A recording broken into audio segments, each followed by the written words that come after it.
यानी हिन महिल जेकर असीं ॾिसूं त सिंध ग़ुलाम आहे, सिंध जा मुआशी वसीला उहो तेज़ीअ सां दुश्मन जे कब्ज़े में आहिनि, पंजाब जे कब्ज़े में आहिनि।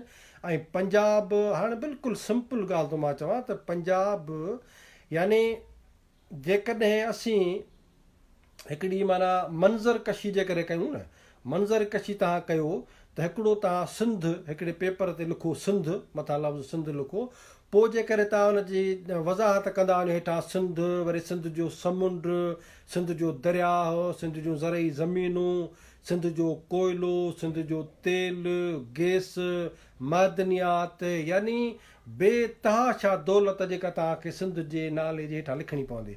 ऐं पोइ जॾहिं हुनखे तव्हां गॾियल तौर ते ॾिसंदो त उहा हिकिड़ी मंज़र या हिकु तस्वीर आहे मुकमल सिंध जी, जेका पंहिंजे कुदरती यानी वसीलनि सां मालामाल सिंध आहे।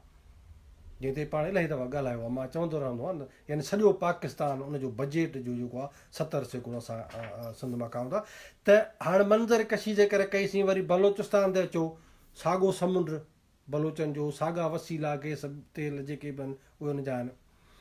अहिड़े ई तरीक़े सां पठाणनि वटि बि गैस जा ऐं कोयले जा ऐं इन्हनि जा जेके वॾा ज़ख़ीरा आहिनि। अच्छा, हाणे सिंध मंज़र कशी टिनिनी सूबनि जी या टिनिनी क़ौमुनि जी, मां चवां क़ौमुनि जी, उहा त थी। हाणे पंजाब जी मंज़र कशी कीअं कंदो?